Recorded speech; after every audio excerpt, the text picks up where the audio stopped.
निदा खानला MIM पाठिंबा. संजय शिरसाटांचा मोठा आरोप. ड्रग्ज प्रकरणी मास्टरमाइंडचे नावही सांगितले. नाशिकमधील खासगी कंपनीमधील ड्रग्ज आणि फसवणूक प्रकरणातील मुख्य आरोपी निदा खानला छत्रपती संभाजीनगरमधून अटक करण्यात आली आहे आणि यामुळे राजकीय वातावरण तापलेलं आहे. राज्याचे कॅबिनेट मंत्री संजय शिरसाट यांनी या प्रकरणावर टीका केली आहे.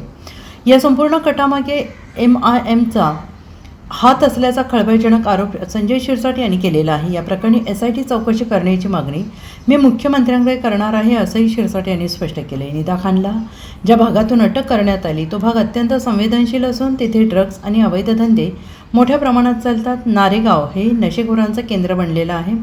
निदा खान ही तिथे एकटी नव्हती, तिला कोणाचा तरी मोठा पाठिंबा होता. मुंब्रा आणि पुणे यासारख्या शहरातून अशा प्रवृत्ती वाढवण्याचा प्रयत्न केला जातो आहे. हिंदूंचा द्वेष करणे म्हणजे धर्मांधता पसरवणे हे चुकीचं असून या प्रकरणातील मोहरे पकडले गेले असले तरी मास्टरमाइंड कोण आहे याचा तपास होणं गरजेचं आहे, असं संजय शिरसाट यांनी म्हटलेलं आहे. MIMचे नेते इम्तियाज जलील यांनी या प्रकरणावर दिलेल्या विधानांचा संजय शिरसाट यांनी समाचार घेतला आहे. निदा खानला पाठिंबा का दिला जातोय? ती महिला नाशिकवरून थेट संभाजीनगरला कशी पोहोचली? ती गर्भवती असल्याची अफवा पसरवण्यात आली आहे, मात्र यात तथ्य नव्हते. जलील आणि MIMच्या नगरसेवकांच्या भूमिकेची सखोल चौकशी झाली पाहिजे, अशी मागणी संजय शिरसाट यांनी केलेली आहे. नाशिकचा असो, पुण्याचा असो, अनेक ठिकाणी MIM या अशा प्रकारच्या त्यांच्या ज्या गतिविधी ज्याला म्हणता येईल त्या वाढवण्याचा प्रयत्न करतायत.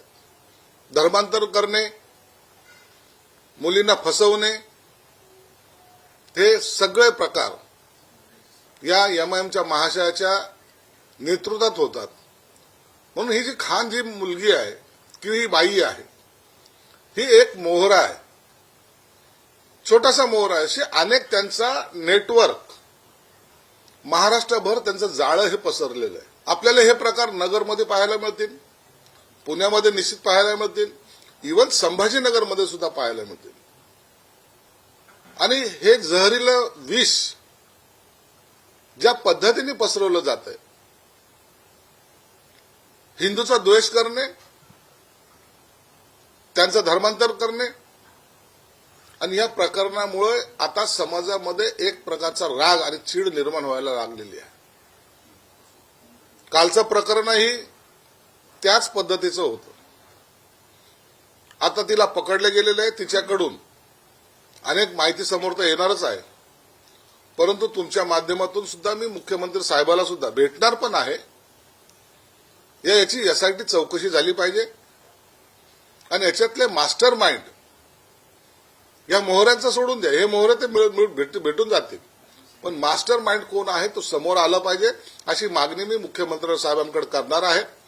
मला वाटतं या प्रकरणाचे धागे दोरे हे फार लांबवर गेलेले असतात.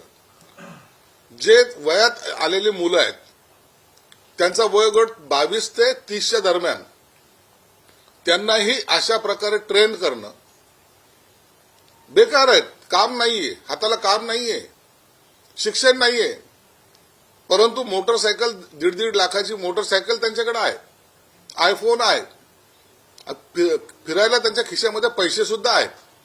हे नेमकं कुठून येत आहेत याचा सुद्धा तपास आता पोलीस यंत्रणेने त्या पद्धतीने सुद्धा केला पाहिजे. बलात्काराचे प्रयत्न, धर्मांतराचे प्रयत्न, फसवणुकीचे प्रयत्न आणि सगळ्यात मोठा नशेखोरीचा प्रयत्न सुद्धा या माध्यमातून केले जातोय. आणि म्हणून मी तुमच्या माध्यमातून पुन्हा एकदा विनंती करतो की हा MIMचा इम्तियाज जलील आणि त्यांच्याबरोबर असलेली इतर जे आहेत त्यांना सुद्धा या चौकशीतून त्यांची चौकशी झाली पाहिजे आणि या चौकशीतून निश्चितच मोठं षडयंत्र महाराष्ट्राला पाहायला मिळेल. Bureau report SPN Marathi, Chhatrapati Sambhajinagar.